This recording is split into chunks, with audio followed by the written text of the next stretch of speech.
Вельмишановна пані Олена, Now, dear Olena, dear Mr. Minister, dear guests, dear forum participants, I would like to greet you all and congratulations and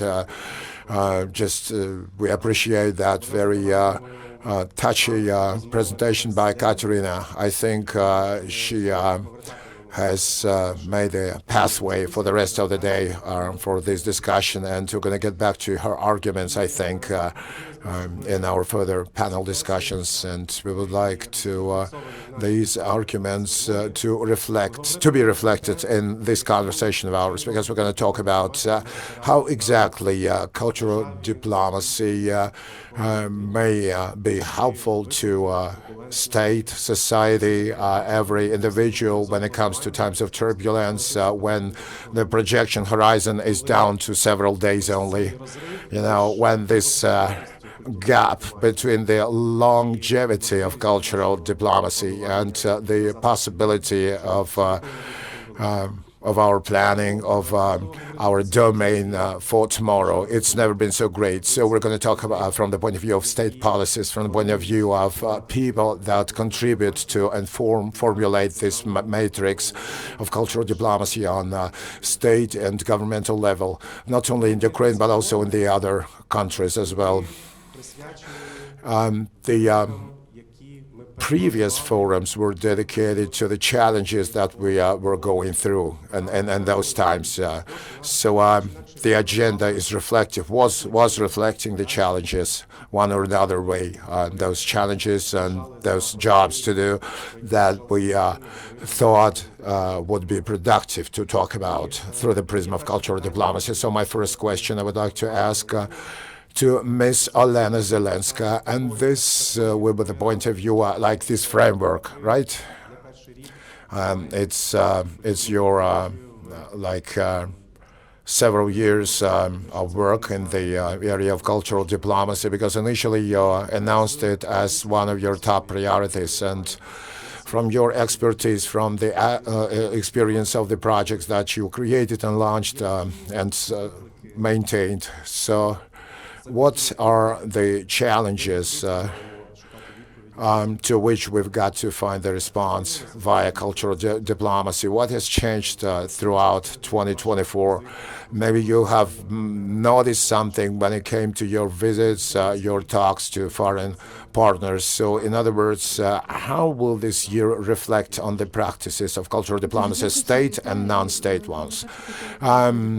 Thank you very much. First of all, greetings to all. First of all, just to talk about Ms. Katerina, so I would like to extend my appreciation, very high in contents, and she talked a lot of times about what has changed throughout this last year and our acceptance of Ukrainians abroad. And I will start with talking about my own areas that I'm using to work in cultural diplomacy. Actually, to say the truth, the decision or a decision to take part in cultural diplomacy in your own country is not really a special thing to do, because it has become routine.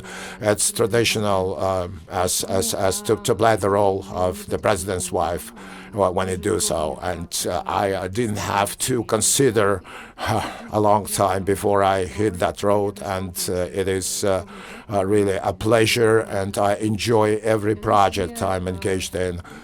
And it looks like we have some hefty successes. 89, the Ukrainian, 47 countries, and I'm sure that wherever Ukrainians are, there's a Ukrainian language sounding around. We need to extend our footprint also at the expense of the language, and there is 200 books, Ukrainian books. That's another project, and for 50 countries, and that's the spreading of the Ukrainian literature, Ukrainian word, printed word, not only in Ukrainian, but also translated into different other languages, local languages, where actually the receiver is the beneficiaries, and it's about public libraries, university libraries. I mean that Thus, they sort of expand on the circle of their readers, subscribers. Now it's wonderful.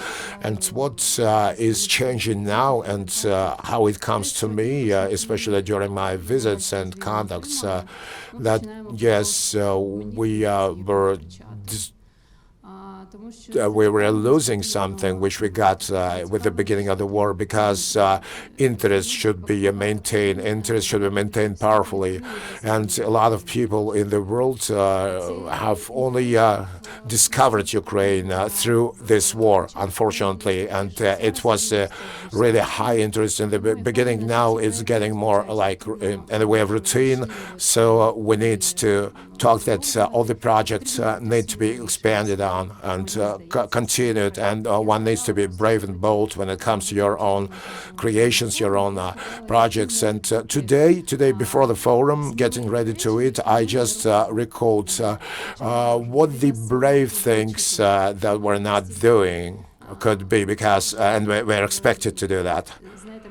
You know, we already got a reputation of a country that is able-bodied, so we can afford.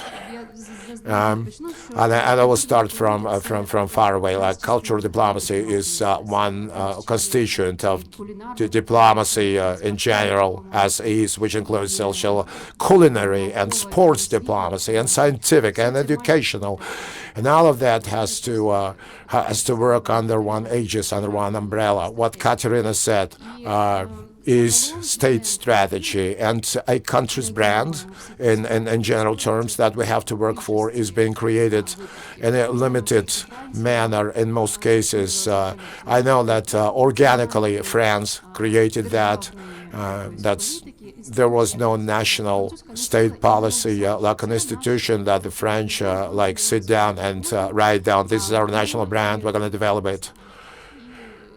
And that the south of France, we're going to have some different cultural events there because that's the best brand. No, it was like that. It took centuries, and the same pertains to Ukraine. For example, South Korea may become an example of another different approach. When it came to early 2000s, they had an economic crisis, and their state policy included then at that time supporting Korean pop music, which became a state priority. They built up big, enormous concert halls, and then in 2017, in several years, every 13th tourist that came over to South Korea said that he was at a gig by the band GTS or something, and that was actually a great contribution. And then next year there was an event with the participation of South and North Korea after that event with the same style bands. And what I meant by that about some sharp movements and unexpected movements, because in 2021 BTS, the band, played at Assembly General. He was assigned Prime Minister of South Korea at that time, and that was actually that was an act of public diplomacy. And you can see the video clip, right? And people in the floor, you know, BTS, the band is like, that's ridiculous, you know, because nobody had done that before. But that had been such a draw to all South Korea, or for all the rest of the world towards South Korea, that it really provided some giant bonuses for the future. And yes, that's just an example of somebody able to create some experimental, unexpected steps, moves. And now it's time to be more drastic, more sharp, I would say, because in my opinion, people's interest in Ukraine is becoming stagnant, unfortunately. Thank you for your remarks, for your considerations. And though you've made some non-optimistic conclusion that the interest in Ukraine is going down, that we were not so brave, not so bold, but when we discuss on a team, we think that they should be bold. Those attempts to promote the cultural diplomacy, we should be bold and brave, and we should want to talk whatever we want, and maybe we should not be limited compared to the pre-war time. And now it's over in this connection to Mr. Minister. And now just to talk about your bravery and your public communications and the priorities that you have for the ministry. Okay, lynch. Shall I lynch? No, because I took the vaccine. I took the vaccine in the morning, so we can sober up. Yeah. Just be careful. That was before Africa, which would include cultural diplomacy talks as well. Too late you said about that. Well, your communications are full of ideas and pertinent propositions and bold propositions, Right? I'm joking. I'm just kidding. And then we want to talk about priorities, about your priorities on this position when it comes to cultural diplomacy. I know that you've got plenty of these ideas. By how much pertinent could cultural diplomacy be in the light of subjectives? First of all, Volodymyr, I would like to thank you personally and the Institute for the 6 years of promoting Ukraine, for the doing of good projects in the area of cultural diplomacy beyond Ukraine. It's good for you, and thank you ever so much. I would like to thank also the rest of the floor, the culture figures, activists. You're doing a lot of work for our resilience, for our countering resistance, and it could be dangerous, but I beg to differ. You said that was a routine practice for Lady Firsts. Now it's unprecedented. This is why I would like to thank Lady First and for the leadership, for her leadership, clarifying Ukraine, and for the top standards that you are appointing. Thank you very much. And now to the key about priorities. I'm a new minister, and as an individual, I have my own vision, but we all have our common goal. That's the victory, and that's steady peace for Ukraine. I think that this context of war needs to be present around everything. And subsequently, Lady First has said already that in reality, this war has opened up Ukraine. That was the dimension of that. And then after February 24th, before and after, that was like a landmark. And I'm certain about the competitiveness of our culture. I want it to be recognized in the world, and I'm absolutely sure about the value of our culture, of our culture people of art. And I want the brand of Ukraine to sound eloquently, to sound strongly, and I would like us to get rid of Eurocentric approach. It's good that you have branches, but I am based on the fact that priorities should reflect the national interests of the country. So I really agree with her approach, Lady First, right? That abroad we should be incorporated, should be united in one strategic voice and vote and approach.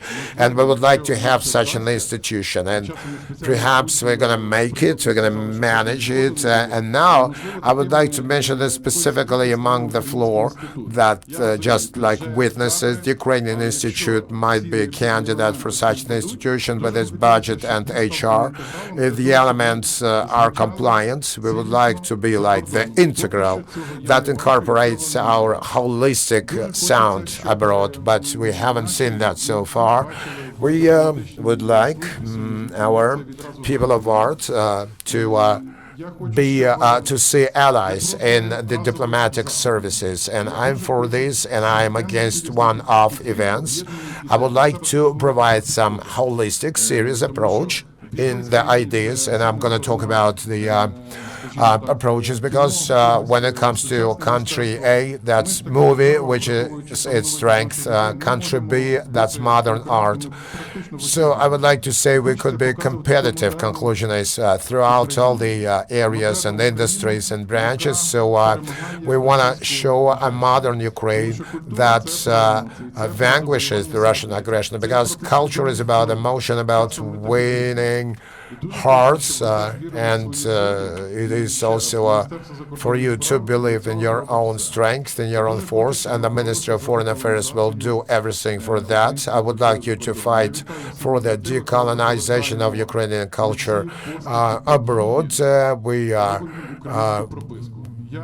would like to make events and sort of register them in Ukraine. I was an ambassador in one of the countries, in Turkey, and that was registration to Roxolana culture figure. You know, that was a weighty result, hefty result, and that's all about our self-identity and our roots. May them call us whatever, but we're going to do as we like. You asked about approaches. It's gonna be proactive. It's gonna be a sensation of your significance and esteem and force and strength to allow us to achieve the goals that our country deserves. I think too that culture is an element of security structure of the state. That's something that stitches us together, allows us to save the identity, have and create joint evaluations of both the past and the future. I would like culture as the instrument abroad should stitch together our history and show our roots as we look back thousands of years, and become a culture, become a springboard. Because Katerina spoke about the Kashitsa presentation, which was a global event, and I would like to really comment that and how that took place, and that platform. You know, that was Petlura's letter to Kashitsa, 5 to 6 pages, and that was during a war under bombardment with poor conditions. He managed to find new words for the maestro to make that tour, and the budget was found for that. And that is, it seems to me, the right approach to culture. And let's not cast the Ukrainian out. That well, we're gonna promote it in wherever by means of audio guide equipment, together with the Crimean Tatar element. That's absolutely important for our future.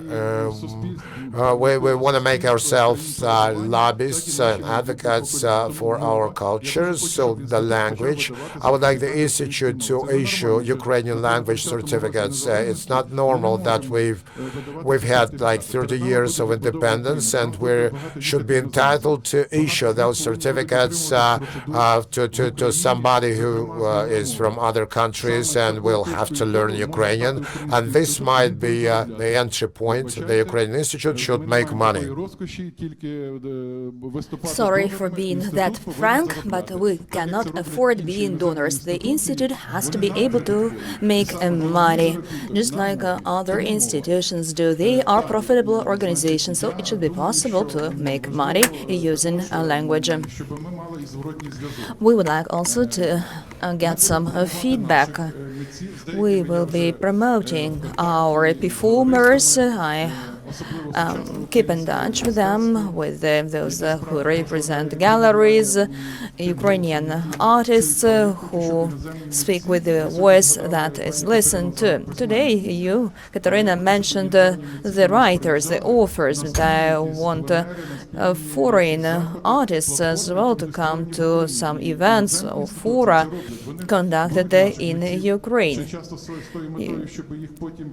Ukrainian artists often visit international platforms, and sometimes they even do not come back. Now I'm talking rather about the set of tools. I would like the foreigners to see our grandeur, our potential, because this cannot be achieved by publications only. They have to visit us, they have to communicate, they have to feel this spiritual, this creative atmosphere which penetrates Kiev and other regions.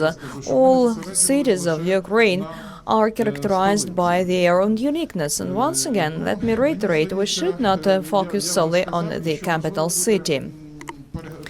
What else is important? It's important to check our tools for geographic representation. I'll give you an example of Moldova. I visited some schools there, so we would like to support Ukrainian schools here. Typically, Ukrainian Institute focuses on the domestic situation. However, we've got 7.5 million people, Ukrainians living abroad. There are also people from diasporas. It's important for them to be proud of their culture, their history, their language. The culture gives an opportunity to be proud of something. We would like this to be true for the 7.5 million. So Ukrainian cultural events are intended to cover other citizens, for them to keep the ties with the country, to remember their roots. Of course, we want the majority of them to come back, but we should, before that, complete our home task. Definitely, we will cope with that objective. Nonetheless, we should not leave them alone while they are abroad. So back to Moldova.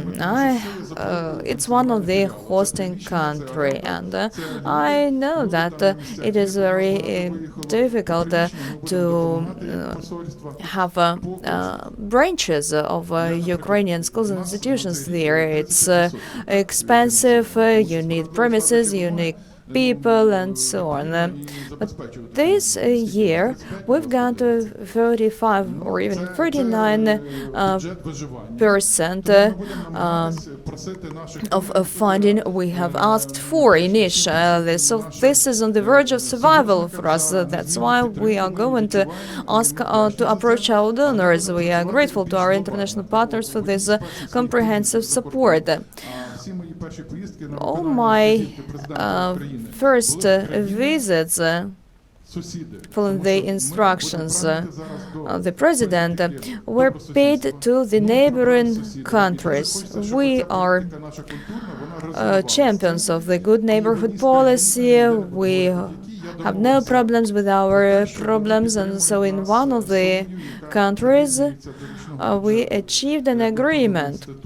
They are ready to help us with funding which is equal to the annual budget of the Ukrainian Institute. It is very important for them to have the right result of the election. So if the right candidate wins the election, they will provide us this funding, and I will be fighting for that. Thank you very much. Дякую, пане міністре. А вибори скоро в цій Thank you, країні? Mr. Minister.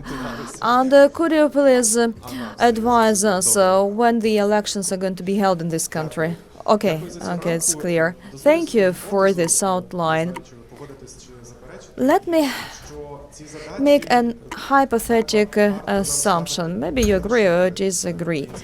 Not only Ukrainian Institute should be in charge of the cultural diplomacy. Actually, lots of agents, public initiatives, diaspora's efforts in this area before the full-scale invasion, there were lots of organizations working for this cause.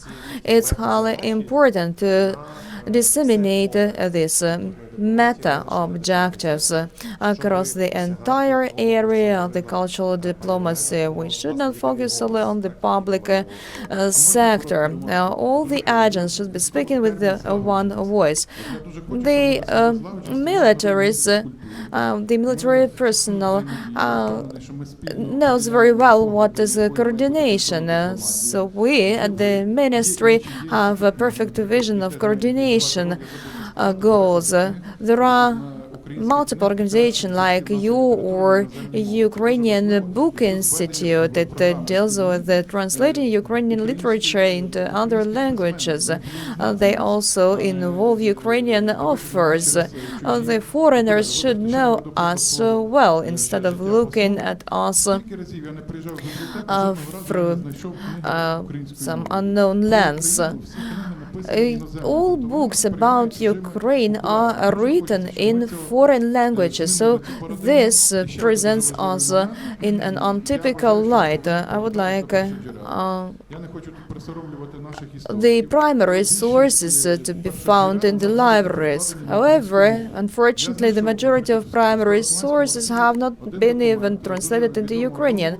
In an old Ottoman archive, I found an agreement. It was translated into Polish and Russian languages, and now I see that there are some distortions in this translation. We should give a helping hand to the translators, because they create the translation of primary sources for our students and doctorants to study. We have to promote our history through the translation of historical documents. Yeah, thank you very much. Looking back at the 6 years of my activity in this area, I can state that now we are starting talking about the culture as national security, decolonization, inclusion of indigenous people's culture. So the cultural diplomacy is first of all about the intellectual activities, intellectual efforts at multiple levels. 6 years ago, it was not that obvious for the majority. It's so great that now we are starting talking a common language using the shared terminology. Let's discuss the interests of the American government, American state, in terms of assisting Ukraine in the area of cultural diplomacy, fighting the misinformation and misappropriation of Ukrainian cultural legacy. We know that Ukrainian partners respond to our requests. They are very helpful in this field, so we would like to learn why it is so important for the American government, and perhaps you'll be able to give an example of some success stories, some successful projects. I'm sorry, I lost my translation. You lost your translation. So I'll repeat the question in English. So I was asking about the priorities of the U.S. government with regard to Ukrainian cultural diplomacy, soft power, and combating disinformation, and achieving our strategic communication goals, building our alliances internationally, not just with friendly countries, but countries that have been abstaining from directly or openly supporting Ukraine. There are a lot of objectives on that road. How do you respond to those challenges? What does USA do in Ukraine? And maybe you can provide a couple of examples of successful projects. Thank you. Дякую. Доброго ранку. I'll switch to English now. First of all, thank you very much for inviting me to be here and to appear on this panel with such distinguished panelists also. So thank you for that, and greetings to all of you. To answer your question, I think first we need to be clear that Russia's war is a war on the very idea of the Ukrainian nation. Putin, in my estimation, Putin is afraid of the Ukrainian values of democracy and freedom and independence and freedom of even thought. And those are the things that are embodied in Ukraine's culture and the ability of Ukrainian culture to strengthen the country's will for victory. So despite Russia's attempts, Ukrainian culture still remains strong. That's why we're here today, and why I'm here today, is to underscore the importance of culture, to promote culture as a tool to win the war, and discuss the protection, recovery, and restoration of culture in Ukraine. So the United States government has been actively supporting efforts to help defend and rebuild and share Ukrainian culture and heritage. Supporting culture in creative ways can also ensure the preservation of important traditions. In this effort, USAID has supported the Ukrainian architectural firm, Baalbek Bureau, to document the cultural heritage and architectural identity of homes in frontline communities in Kherson, Mykolaiv, Kharkiv, Sumy, and Zaporizhia. The cataloged blueprints will feed into an online construction tool, ensuring that damaged buildings can be rebuilt according to local traditions. Also using technology in Mykolaiv, USAID has supported the online museum of the South for Mykolaiv and Odessa to electronically catalog priceless artifacts, ensuring they are protected and displayed online in a format that is accessible to citizens today and in the years to come, both here and afar. Theater performances similarly have immense cultural power to Ukrainians, and we've supported the Mykolaiv Kulish Theater in Kherson to revive its annual Melpomene of Tavria festival. We spoke recently to a woman named Olena, who's an IDP from Kherson. She described the impact of the event by saying, "We need to go to such events to feel alive, to communicate. It gives us hope to live on." So lastly, USAID has a long-standing partnership with the NGO Cultural Forces to bring famous Ukrainian culture figures, artists, social activists to conduct cultural, educational, and psychological projects in recently liberated areas and in frontline communities. I think this support is important not only because it provides the necessary financial resources, but because it opens the world's eyes to both the beauty and complexity of Ukraine's culture, as well as the destruction that Russia has wrought on Ukrainian cultural treasured objects. To amplify, we also try to work with the private sector in these efforts, which will increase the resources available, as the minister mentioned, for cultural preservation in Ukraine. Thank you. Thank you very much.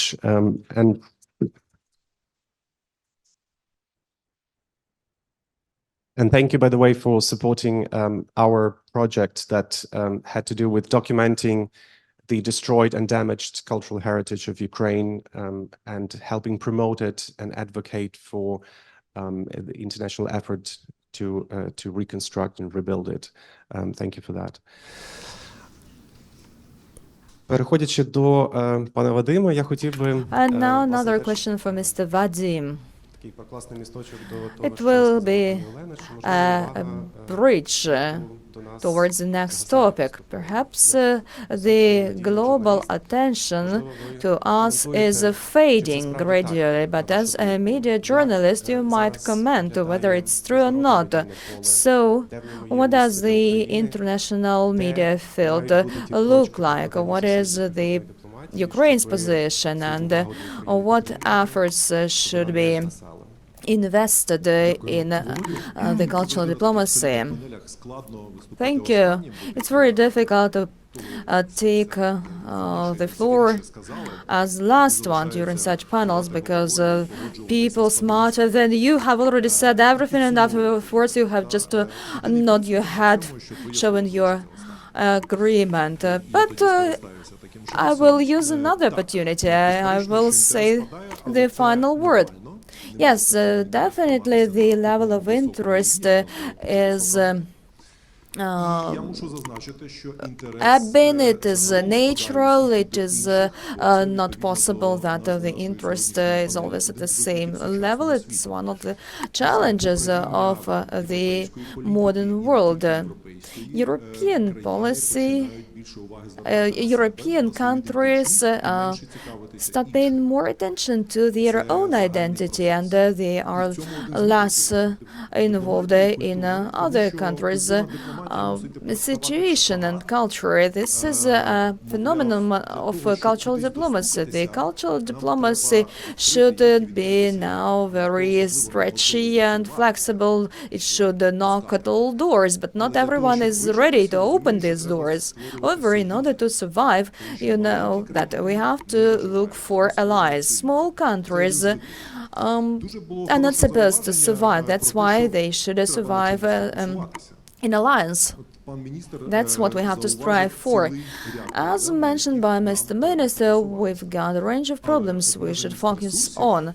However, the scarcity of resources makes us prioritize. As a wise man said, once you've got over 3 priorities, you are unlikely to satisfy all of them. 3 is a magic number. If you do not have a firelight, you can use the lens from your glasses to ignite the fire. This is the only way. So, resources. Because I loved the idea of Mr. Minister as like a supervisory board member, the independence of the Ukrainian Institute financial, because now we're surviving at the expense of our partners' help. The only way, but objectively, that's not the way to be, because we're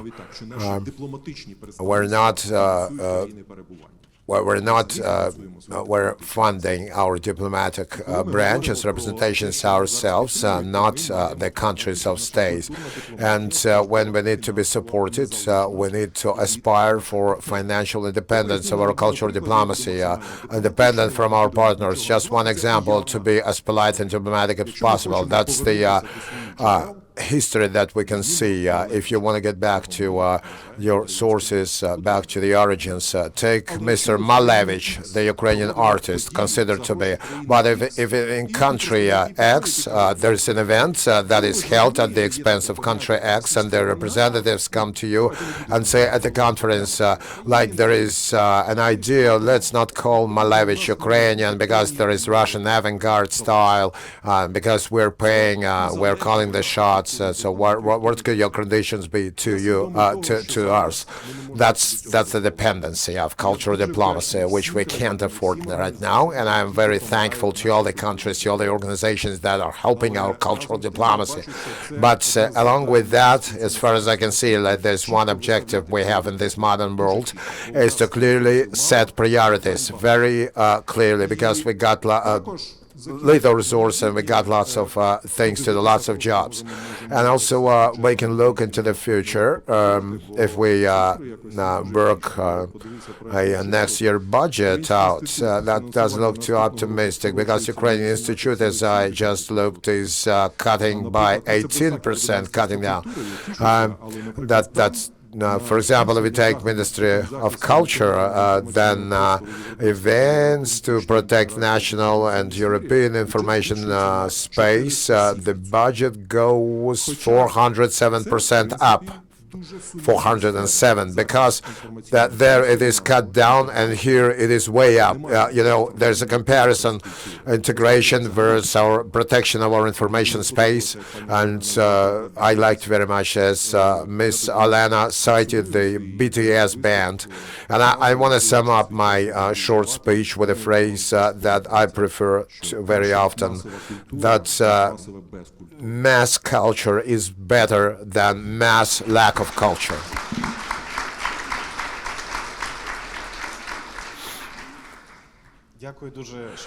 Thank you very much, dear colleagues. Now we're out of time for this panel, and we're a little bit late compared to what we planned, and we've talked through a very broad scope of issues, and that hopefully has stirred us up for further discussion today. Thank you for your proposals, for your ideas, for your considerations, for your jobs in your posts, in your organizations. Those jobs are important. Your work is important, and today's forum will help us converge. Different actors, different figures that are contributing to Ukrainian voice, to the Ukrainian voice to be more heard in the world. Thank you.